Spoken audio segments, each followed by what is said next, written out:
Okay, everybody, welcome back to the podcast. We're gonna do a series over the next couple of episodes covering a fun topic for me, something that I was trying to figure out what to do. It's easy, quick.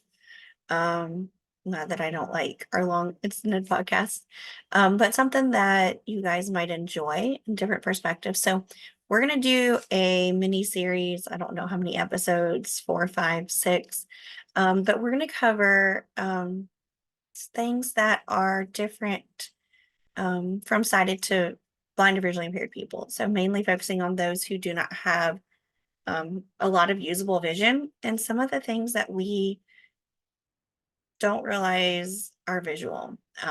Things that you see all the time, but a blind person may be like, what is that? Or how do I describe that? So I had one of these aha moments recently.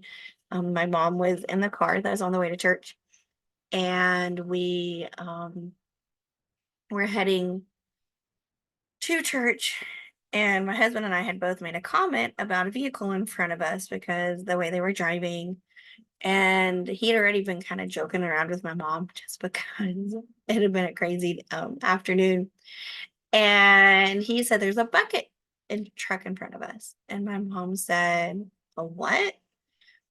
And I could instantly tell by the way that she responded, either part A, she thought he was joking using that phrase, and B, she was, you could see in her head her trying to picture a bucket, like a 5-gallon paint bucket or something on a truck, or maybe the whole truck had buckets around it. Like that's like what was going through her mind, um, as the imagery for what a bucket truck was. And we're like, no, it's a bucket. She goes, so there's a bucket hanging off the back. And we're like, well, kind of. So I'm gonna share a picture with you real quick of what a bucket truck is. And then we're gonna describe it. So this is a bucket truck. My mom said, "You guys don't use that word." It's like we probably used like an electrical truck in the past. When my siblings and I had mentioned it to her, we probably didn't always use the word bucket truck. And so we were having to explain to her that this type of truck has a normal, big truck front, or like it's got a cab, it's got the place for the driver, but the back of it is flatter.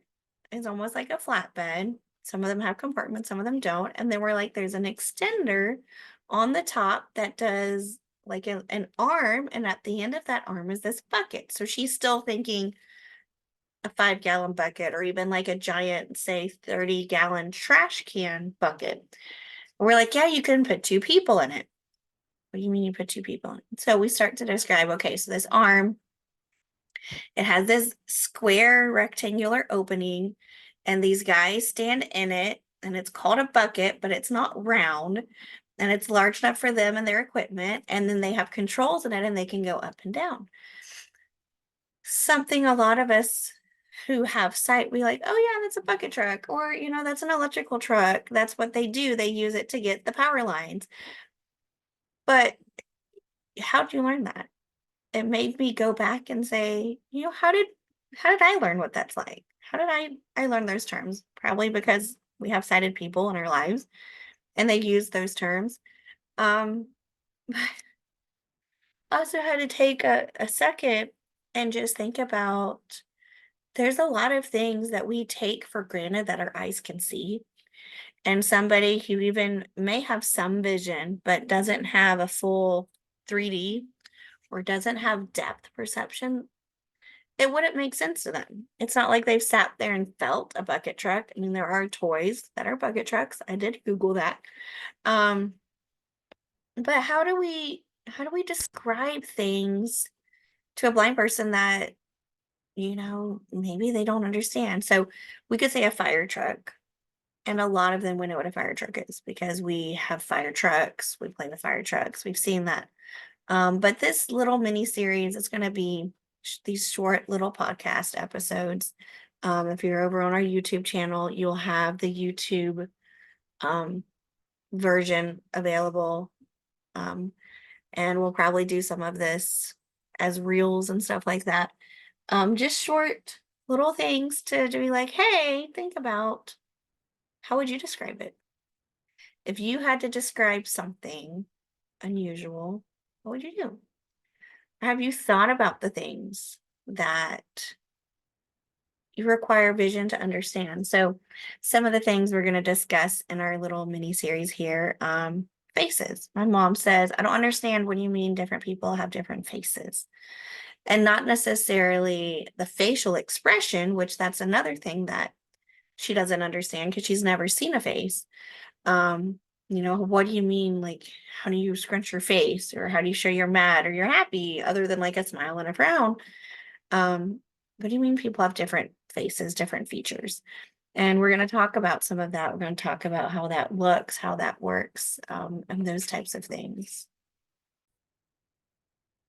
Okay, so that's all I have for you today. Be on the lookout for a number of these short little podcasts, and then maybe at the end I'll decide to edit them all together and just give one big finale with everything. But this is just a way for me to keep you guys aware of what's happening. So, personal life update, real quick. If you've been following along, I had my third child on October the 2nd of 23. He was born with congenital heart defects, and we were in the hospital for 3 weeks. After birth, we were home for 3 weeks, and then he was brought back to do a heart cath lab to look at his numbers before determining surgery. And then we did end up having surgery at 7 weeks old, which was the week of Thanksgiving, so in November. And then a week after that, my son contracted bacterial meningitis while in the hospital. And then we went through an entire month of the hospital stay and just trying to figure out what to do. He ended up with seizures, which are now under control. He also ended up with hydrocephalus, which is swelling of the brain, and it actually like made his head swell pretty big with all that extra fluid. They were really not sure how he would do, if he would make it. Just a lot of very scary things. He had a shunt placed behind his right ear um, 2 days after Christmas, and that drained all the extra fluid from his brain. And it took over time for it to get all the fluid off. His ventricles are now within normal size, his brain. And we just did a repeat CT scan on Friday here in April, and he looks really good. His brain actually is starting to recreate the brain matter and the neurons, and things are happening up there a lot better than they were. His head shrunk, so when it shrunk, the pieces of the skull that had expanded actually like laid on top of each other. And so it was really misshapen. His fontanelle, which all babies are born with a soft spot on the top of their head, it's almost like a diamond shape. His had gotten so full with everything. It was sunk into where I could put the tip of my finger up past the nail on my index finger into that before you could even like see my knuckle. So a lot of recovery to do with that. We came home after 69 days in the hospital and pretty much spent February, March, and early April in just surviving and running and learning a new routine along with my other kids and homeschooling and all the things that I do outside of crab. And then at 78 days after being in the hospital, we had to come back. He contracted a viral infection, a respiratory virus, not RSV, but another type of flu. And it ended up being that everyone at home actually has the same thing. My husband thinks he brought it home from work because he'd been hacking and coughing for a while. We thought it was an allergic reaction kind of thing that we've had before. Then my daughter got sick, then my 3-year-old son got sick, and then the baby got sick. And because he's still um, not to full health. We're still waiting on another heart surgery. I decided to bring him in the hospital, and thus I am here. Looks like for at least a week, maybe a week and a half. I really don't know until he starts getting better. Hopefully, that is soon. All that to say, I have not had time to do all these podcasts, so I'm going to record a lot of them while we're here in the hospital. So if you're watching on YouTube, you're going to notice my background behind me stays the same. I'm not going to be all fancy and probably change outfits and all that fun jazz.